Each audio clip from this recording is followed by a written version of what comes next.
ఎవరు మీరంతా? ఈ దేశపు పౌరులమే మహారాజా. అయితే మీకు ఇప్పుడు ఏం కావాలి? న్యాయం. మీకు జరిగిన అన్యాయం మీ కళ్ళారా మీరే చూడండి మహారాజా. మీ సేనాధిపతి కబంధ హస్తాల్లో చిక్కి తన మాన ప్రాణాలను కోల్పోయిన ఈ చిన్నారి కన్నెపిల్ల శవాన్ని చూడండి.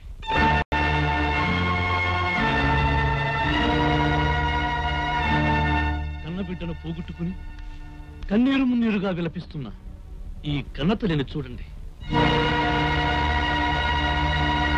ఇక్కడ సేనాధిపతిగా ఉంటూ అక్కడ పల్లెల మీద పడి కన్నె పిల్లల మాన ప్రాణాలతో చెలగాటమాడి ఈ కిరాతకుణ్ణి వెంటనే శిక్షించండి మహారాజా. మాట్లాడరే మహారాజా. ఈ దేశంలోని కన్నె పిల్లలందరూ ఈ కామాంధుని కామాగ్నికి సమిధులు కావలసిందేనా? వాళ్ళ జీవితాలు ఇలా మొగ్గలోనే అంతమైపోవలసిందేనా? ఈ అంతానికి అంతమే లేదా? ఈ దేశంలో స్త్రీలకు రక్షణే లేదా? ఈనాడు దేశంలో ఎక్కడ చూసినా దోపిడీలు, దొంగతనాలు, హత్యలు, మానభంగాలు. నీ రాజోద్యోగులే బందిపోడు దొంగల్లా పల్లెల మీద పడి ప్రజల ఆస్తుల్ని దోచుకుంటున్నారు. పట్ట పగలే నట్ట నడి వీధుల్లో కన్నె పిల్లల శీలాలతో చెలగాటమాడుతున్నారు. పన్నుల పేరుతో ప్రజల్ని ఘోరాతి ఘోరంగా పీడిస్తున్నారు. ఇది న్యాయమా అని అడిగిన వాళ్ళను అమానుషంగా హతమారుస్తున్నారు. ఇదేనా మీ ధర్మ పరిపాలన? ఇదేనా మీ న్యాయ సంరక్షణ? మహారాజా, దయచేసి వాడి మాయ మాటలు నమ్మకండి. నేను ఏ పాపం ఎరగను. అల్లరి ముక్కను వెంటేసుకొచ్చి నీ నోటి ముచ్చేట్టు వాగినంత మాత్రాన ప్రభువు నమ్ముతానుకున్నావా? నిజమే. మా పాలనలో ప్రజలు ఎంతో శాంతియుతంగా జీవిస్తున్నారు. శాంతి అది మీ చలువరాతి మందిరాల్లో ఉంది, మీ హంసతులికా తల్పాల్లో ఉంది, మీ ఖజానాల్లో ఉంది, మీ రాజభోగాల్లో ఉంది. శాంతట శాంతి అది కార్మికుల కాలే కడుపుల్లో ఉందా? కర్షకుల కాంతి లేని కళ్ళల్లో ఉందా? నిరుపేదల చీకటి బ్రతుకుల్లో ఉందా? ఎవరిలో ఉంది శాంతి? ఎక్కడుంది దేశంలో శాంతి? మహారాజా, తమ నిష్కళంక పరిపాలనకు కళంకం అంట కట్టాలని కావాలని వీడి ఆ కన్ని పిల్లలను చంపేశాడు. పిల్లికి ఎలుగు సాక్ష్యం అన్నట్టు అలగాజాన్ని వెంటేసుకొచ్చి ఈ నాటకం ఆడుతున్నాడు. ఎవరు నాటకం ఆడుతున్నారో ఇప్పుడే నిరూపిస్తాను రా.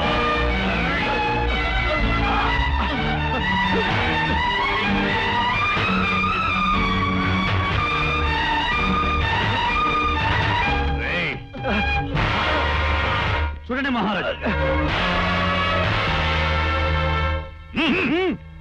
తన శీలాన్ని కాపాడుకోవడం కోసం జరిగిన ఘర్షణలో ఈ కామాంధుని ఛాతీ మీద పడిన మా రాత గోళ గుర్తులు చూడండి.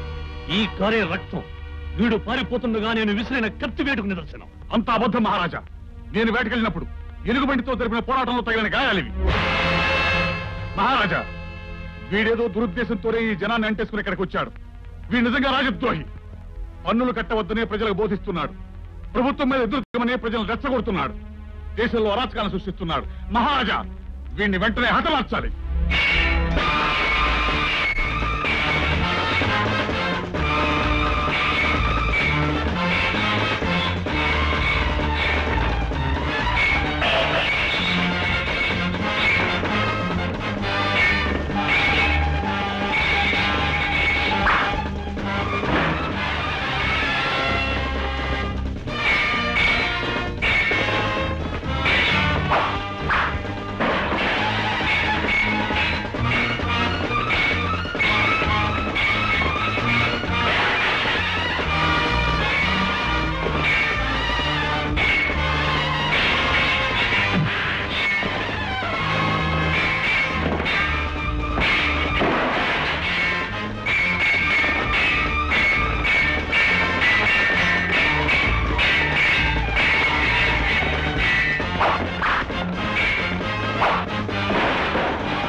మహారాజా, వెళ్లే ముందు మీకు హెచ్చరిక. ప్రజల ఓర్పు నిశ్చలమైన అగ్నిపర్వతం వంటిది.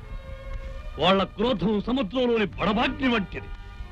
ఒక్కసారి వాళ్ల ఓర్పు ప్రద్దలైతే, వాళ్ల క్రోధం ప్రజ్వలిస్తే, ఆ ప్రజలే చిచ్చర పిడుగులై మీ రాచరికం మీద బడబాగ్నుల్ని వర్షిస్తారు. మిమ్మల్ని మీ అధికారాన్ని సమాధి చేసి, ఆ సమాధి మీద వాళ్ళ కొత్త జీవితాలకు పునాదులు వేసుకుంటారు.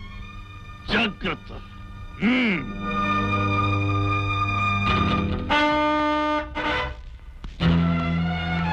పదండి.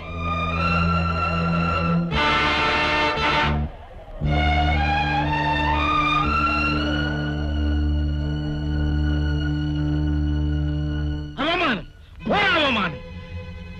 ఇంతమంది సిబ్బంది, సైన్యాధిపతులు, సామంతులు ఉండి కూడా ఒకే ఒక పల్లెటూరు వాణ్ణి పట్టి బంధించలేకపోయారు.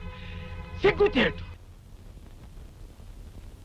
సంతకు వెళ్లి సరుకులు తీసుకురండర్రా అంటే రాజ్యసభకు వెళ్లి రగడ చేసుకొచ్చారా?